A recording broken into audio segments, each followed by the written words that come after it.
Welcome back to my channel. You already know it's your boyhood digital, the rock reactor, back with another video. Yes, sir. Before I proceed, let me know where you tapping in from. Let me know what country, what city, what mountain, what hill, what cave, what island, what planet, what universe. Let me know where you at. Represent your hood. Yes, sir. We got today's news. Now, this one I have to see to believe.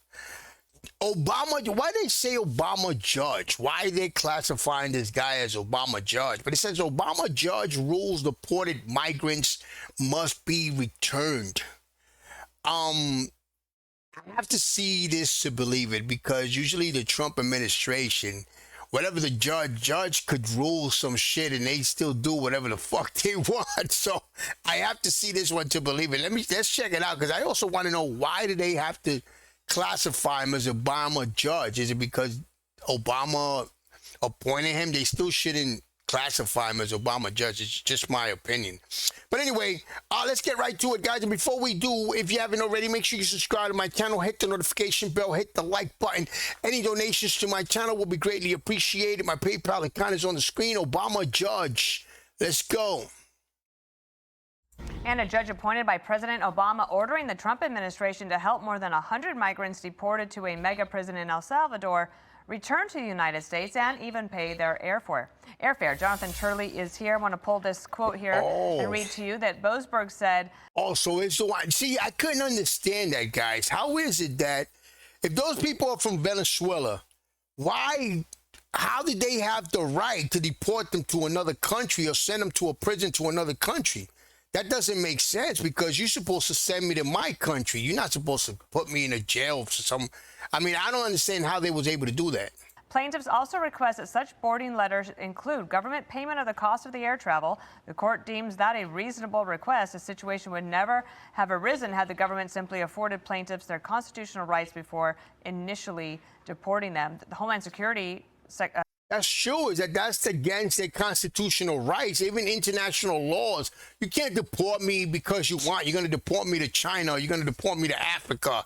And you're just going to deport me to whatever country you want, and then send me to a prison somewhere because you say so. No, you're supposed to just deport me to my country. I never understood that. A spokesperson said they were removed under the proper legal authorities. The case is no longer about the facts or law, but about Boasberg's crusade to stop Trump.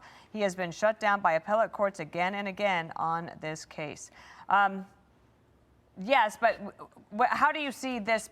Because it seems reasonable to me that if the government were to ultimately lose this case, yes, of course, then they have to pay the bill.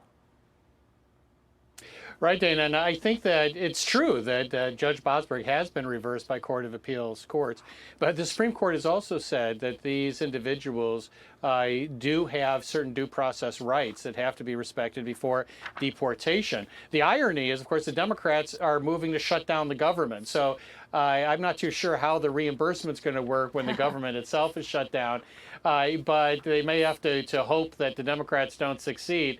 But there's layers of irony here, because you're not only going to have the U.S. government paying to bring back someone who is here illegally, but they're likely to hold that person because they believe these people are terrorists once they arrive. And yes, they're entitled to due process, but there's really not much question what will happen for most of these people. They are not supposed to be here, and they can be removed. But the problem here really shows this lack of effort by Congress or success to streamline the system. These are individuals that can really game the system and have hearing after hearing and extending their time in the United States.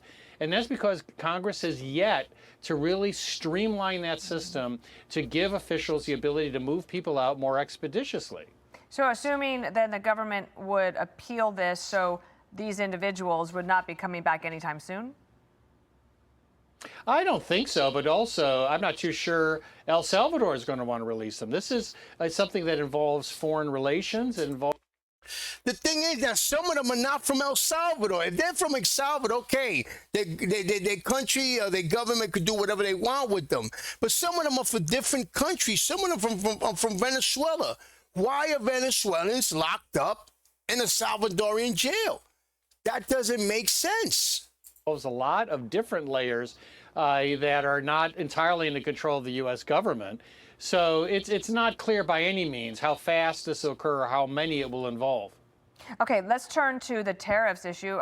Ever since January, we've been carrying around our folders ready for the Supreme Court to announce their decision about tariffs. It hasn't happened. Justice Jackson gave us a little bit of a clue why. Here she was yesterday.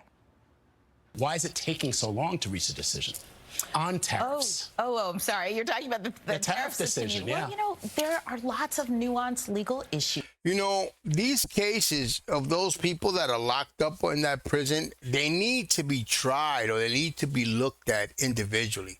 Because I bet you if they look at it, there's a lot of innocent people locked up in that prison that don't even belong to no gang, Agua, or none of that shit. They just caught them, or they just happened to be from Venezuela, and they just said, yeah, you from Agua, and we're going to send you to that Salvadorian prison. I bet you there's a lot of innocent people locked up in that jail. That the court has to thoroughly consider. We actually deliberate over a period of time where each of the justices decides how they feel about the issues and writes, and it takes a while. The court is going through its process of deliberation, and you know the American people expect for us to be thorough. National Review wrote this, that Jackson's semi-non-answer looks to me like further confirmation that the people equating the deliberate pace of this decision with good news for Trump are grasping at straws. But, Jonathan, even if it is a complicated decision, aside from what would happen if they rule one way or the other, don't they just need to rule on what is the constitutionality? Why is that so complicated? Well, Dana, this is actually the court moving in an expeditious fashion. So, you know, many people view this as a particularly glacial pace given the importance to the country. But I have to say that I always believed that the government was at a disadvantage in this one, that the odds are against them. But the Solicitor General, I thought, did an amazing job in arguing this in front of the Supreme Court. And I think it did surprise some of these justices. So we're looking at a potentially fractured court. And I wouldn't guarantee how this will cycle out. But keep in mind, Dana, even if they lose on this tariff, the Supreme Court could say this is prospective only. So it doesn't require returning money. But also the Trump administration has a number of other avenues to continue the tariffs. So it's not going to change overnight, even if they lose this decision.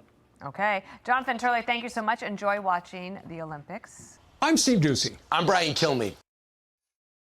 I don't understand, guys, but a lot of injustice is being made. Guys, I've never seen any government do that. If you, no matter how much of a terrorist or how much of a bad criminal, how the worst of the worst, there's no reason to send you to a jail to another country. There should be no reason, and then keep you there. No, they're just supposed to deport you to your country. And then they deem in terrorists. But the ones that you say are terrorists, I bet you there are people there. I'm telling you, there's a lot of people in that prison that are innocent. And they're there just locked up for no reason or for very petty reason or for some bullshit. And they should have just been deported to their country. And they got mixed up and they classified them or labeled them as Agua, and they're there. Those cases need to be looked at, and that's an injustice, guys, because I would hate for that to happen to me or any other or any family member of mine. Guys, you already know, man. Let me know what you think. Subscribe to my channel. Thanks for watching, by the way. Subscribe to my channel. Hit the notification bell. Hit the like button. Any donations to my channel will be greatly appreciated. My PayPal account is on the screen. May God help us all. Peace, love, and God bless.